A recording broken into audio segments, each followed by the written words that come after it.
What's up? 7:59. Good to see you, your friend James Shaw. Thank you so much for choosing to be here this morning. It is Friday. It is the 23rd day of May, 2025, and we're wrapping up Momentum Week. So thank you to everyone who's been here. Put your aha for Momentum Week in the chat. If you've been here all 5 days, and today we're going to wrap it up with LaKayla Abrams' favorite, which is avoiding the hard stuff. That's the reason that we get held back is we avoid the hard stuff. If put your ahas for Momentum Week in the chat, and I'll do a recap, and then I'll teach you today's lesson that holds us back, which is avoiding the hard stuff. But before we do that, Barb Whitney, tell us something good. Good morning. I know she won't see this, but it is recorded so I can show it to her. Today is my daughter's 40th birthday. So 40 years ago today, I was in the hospital. And the really cool thing is, she's away. She's in Antigua, actually. I have saved a birthday song that my mother left for me as a voicemail. Mom's been gone since '07. But she never put my name in it. She just said, my darling, when she was singing me happy birthday. So I play it. I was able to save it and I play it for my daughter. And when my sister was alive, I would play it for her and my niece. So when I call and I play that song, we just usually tear up a bit, Of but it's course. just so special. That So is wonderful. she'll get to Happy hear it birthday when to she her. calls. Yeah, I know. I do believe it's impossible for you to have a 40-year-old child, Barb, but congratulations to you on that and happy birthday to her. Bonnie, good morning. Good morning, James and everybody else.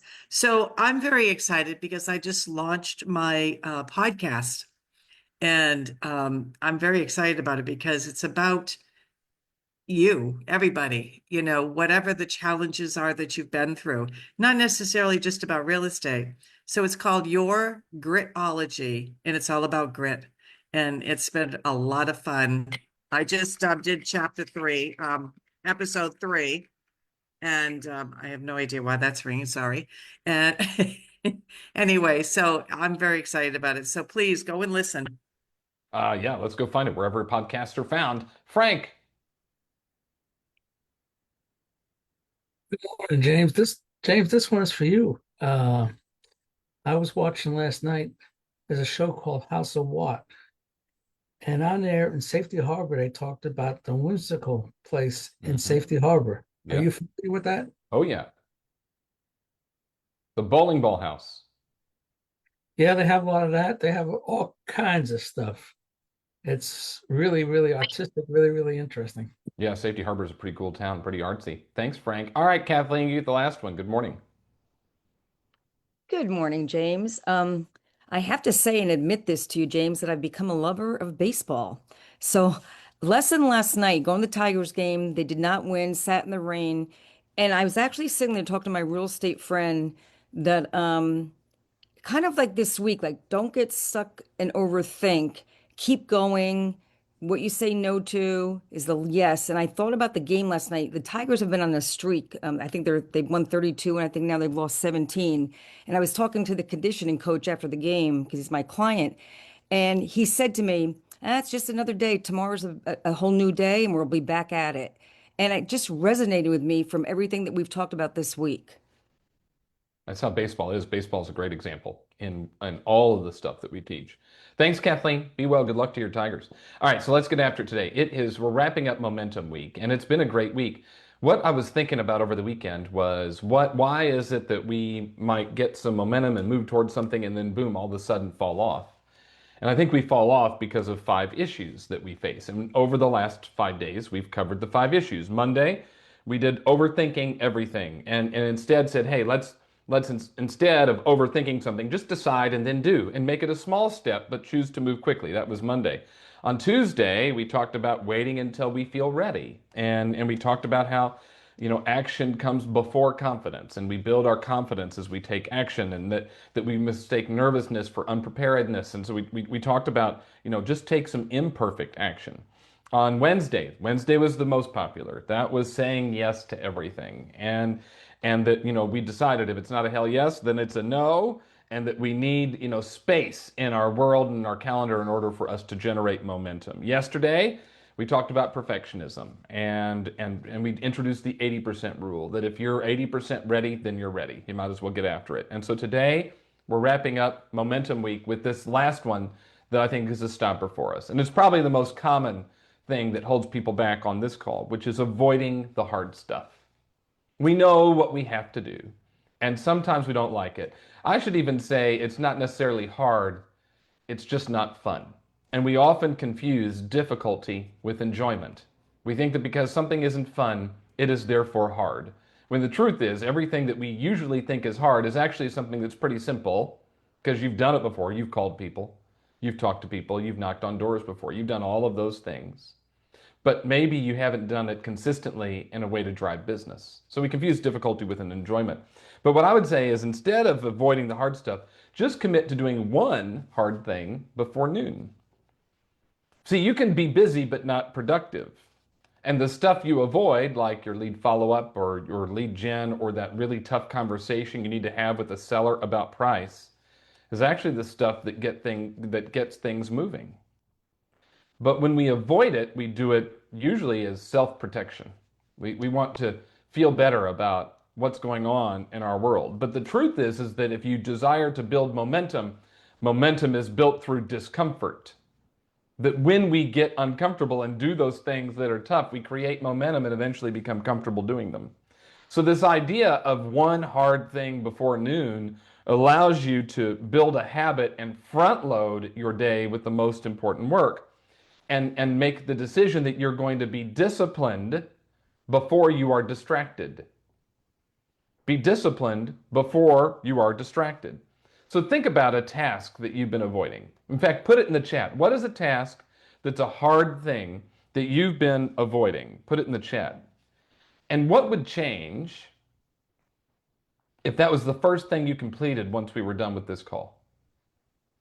Whatever that thing is that you put in the chat that you've been avoiding, if you decided, as soon as we hang up this call, to do that one thing, how would your world change? Let's get into discipline before distraction. Dean? Hey, James, thanks so much for the opportunity.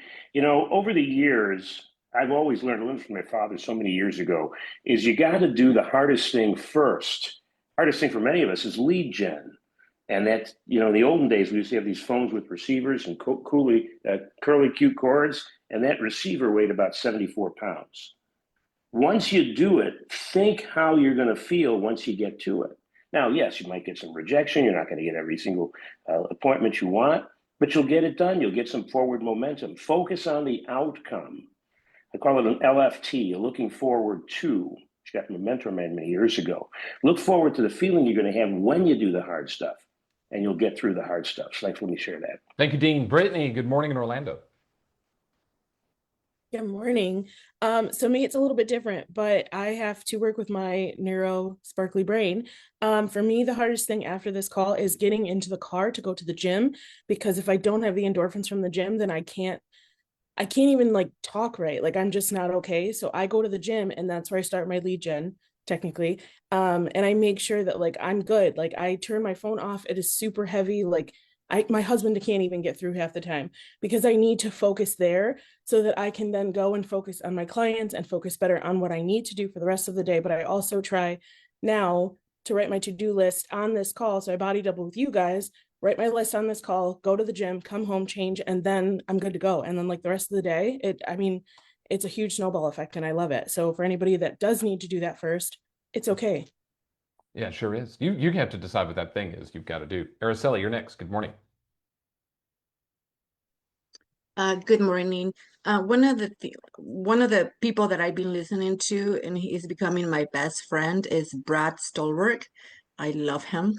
And one of the things he says, embrace the heart. It's going to be difficult. And I was trying to make it, glamorize it. How can I make it easy? I stopped it. I know it's going to be hard. Just be with it. And one of the things that I do is I try to, I think like Dean says, I try to visualize what will happen right after I'm done, so that it's not as difficult, but I acknowledge and I embrace that it's going to be hard. Brad Stolberg is a genius. You should I follow love him on him. Instagram. You should read his books. We've had him in our community many times, Inspire and Pivot. Watch the stuff we've done with him. The guy's a genius. Araceli, thank you so much. Elaine, good morning. Good morning. So two things, eat the frog. I know everyone's always heard that saying, but also in that Steve Magnus book, Win the Inside Game, in fact, chapter 3, he's talking about the magic is in the sequence. And we were talking, there's several of us reading the book, and we were talking about that. When you're sequencing, that's the calendar in my mind. So as you're saying, in the morning, do the hard things, but make sure you also schedule everything. Like you are going to be putting in the hard stuff, you're going to be putting in the passionate stuff that you want to do. But yeah, the magic is in the sequence. And I really do believe that we can put everything into our lives and use our time wisely. Brad Stulberg and Steve Magnus mentioned them back to backs. They are partners. They do everything together. They have a podcast together. They write their books together. It's really good stuff. Elaine, I'm glad you mentioned him. He was at Elevate, of course, and did a great job. Linda Brennan, hello. Hey, good morning. And so I'll keep it in the author um, scheme here. Oliver Berkman with the 4,000 Weeks. It's a hard read. I read a lot of books, but he has some really good stuff in here. And I love what he said about decision. A decision to do any given thing will automatically sacrifice an infinite number of potential alternate paths. As I make hundreds of small choices throughout the day, I am building a life. But at one and the same, I'm closing off the possibility of countless others forever. And he says the original Latin word for decide means to cut off. So we make good and bad choices every day. And I like to say, think it through, which you just displayed. Think about how that's going to impact, going forward. And sometimes it's easy to push through. If you don't have that conversation with the seller, then later down the road, it's going to be a harder conversation, or they're just going to, fire you. So it's like sometimes it's easy to push through things, and then sometimes it's harder. So we do hard things, just at different levels. It is so cool to have, listen, Brad gets mentioned, who we've had at Elevate and been on our calls. Then Steve gets mentioned, who we've had on our calls and has been to Elevate. Then you mentioned Oliver Berkman, who's going to be speaking at Elevate in London. Um, I'm trying really, really hard to bring people to you that are outside of the real estate space, because you can get real estate space people anywhere. But bringing people who are outside of the real estate space that'll give you a different perspective about how you can succeed. And I'm loving that back to back to back people are mentioning the people that we've introduced to you here that you may not have known otherwise. Meg Dady is the one who introduces most of them to me, by the way. So thank Meg Dady. She's the genius in the call. And you're applying what they're teaching, and it's working. Good job. Barb, good morning. Well, you know who I'm going to mention. Mark and Angel. So Yeah. this morning I read, confidence is that inner momentum that propels us to bypass our empty fears and self-doubts. Sometimes it precedes action, but more often it follows it. Begin anyway. You have to step out of your comfort zone and risk your pride to earn the reward of finding your confidence. And today, when you were talking about this, it reminded me of the time that, because door knocking is not one of my faves, and I got into it for a little bit. And it was the first day I went out, and I literally got 2 listings and a sale. And so that really gave me momentum to do it again for a while. Then the market changed and it was crazy and what have you. But it has reminded me that I did it before, I can do it again. We've had Mark and Angel on this call and at our events. Their book is 1,000 Little Things Happy, Successful People Do Differently. I love it. It's a open it wherever you want and read whatever you want sort of thing once a day. It's really good. We should make, John, you're right, a recommended book list and put it on the site. Yeah, we should absolutely do that. I'll work on that. Julia, would you jot that down? We need to make our book list. Tulio, you're next. Good morning. So y'all know Rhett takes a lot of notes, and he taught us about note cards. I have tons of note cards. I've mentioned this before, but I have one note card that's always on my computer here at the house and at the office. And for a long time, it only had one thing on one side, and it was, is that lead gen? And that's what's posted right in front of me all the time, is that lead gen? So that when I get distractions, I always look, is that lead gen? Okay, leave it alone. Don't mess with it. But after Elevate, I wrote something on the other side, and it's, what would my future self tell me to do? And this is a new thing that I keep in my mind all the time with all of my decisions, particularly with productivity decisions and what the hard stuff. And the hard stuff is what we need to do. and it's so easy to avoid. So this is what's going through my mind all the time. This is a John Acuff thing. What would my Yeah. future self tell me to do? I love all that. The note card comes from Anne Lamott, which is Bird by Bird, which is a book we've talked about on here too, where she says, keep little note cards and write the stuff down. Tulio, this is great. I'm so happy you guys are implementing the stuff we have been teaching. And if you're new to the community, you'll learn all this stuff too and can start running with it. Terry, you're next. Good morning. Okay, so going after Tulio, I feel like I'm virtually staging what I'm saying. Because, I need to be an MRE like you. That's awesome. But anyway, um, one of the things that I heard recently, I mean, if we were all to write down what we feel like is important in a friend, undoubtedly truthfulness or integrity would be a huge thing. And yet we skip that with ourselves. If we tell ourselves that we're going to do something, are we going to have the integrity to do it? And that's really been a game changer for me when I think about that. Am I going to be as honest to myself or forthright as I would hope a friend would be to me? That's a great share. Bree, good morning. Good morning. So this makes me think about the days when after I lost my sister and how heavy it felt to even want to do anything. Everything felt hard and like it was a task and a huge mountain. And just the importance of having someone in your corner that can help get you out of that space and help you to see that, maybe hard is just a label you're giving something that just needs to be done or just something that you just don't feel like doing. And for good reason. But it just reminded me of how important it is to have a coach Hey, or to good have morning. someone, Good. ooh, or to have someone that, can see the outside of the jar. And as Auntie Donna's mother, she would say, it's only hard the first time. So, and I agree with Barbara in having something. Remember that time when I thought this was hard and I got through it? This time is like that. How can I use that same strength, that same action, that same whatever it was that got me out of that time to help me get out of my own way and do the action this time? Again, we confuse difficulty with enjoyment. We say Yeah. something is hard when it's not fun. And a lot of times the stuff that we're avoiding is actually pretty simple. Meg, we gave you a lot of credit today. Everything we've learned because of you. Good morning. Good morning. I deserve no credit, but I listened to way too much of this and I'm still struggling with implementation as always. But I think when someone mentioned Oliver Berkman and 4,000 Weeks and his follow-up meditation for mortals, I think what really resonated with me from his books is the fact that like we just have to realize we're never going to get everything done. And that's been a huge game changer for me, is just I now weekly write out like brain dump every single thing that I should feel like I should be doing and just acknowledge like not all of this is going to get done. A lot of it's been on the list for like 6 months. So what's the most important thing that's actually going to drive the needle forward this week? And like everything else, that's come back down to just lead gen and really blocking out the time for that rather than getting caught up in like all the other 100 things on my to-do list. And the other 100 things might be more fun or easier to do, but we've got to do the foundational pieces to keep the business moving. It's true. And Oliver will teach you in the book.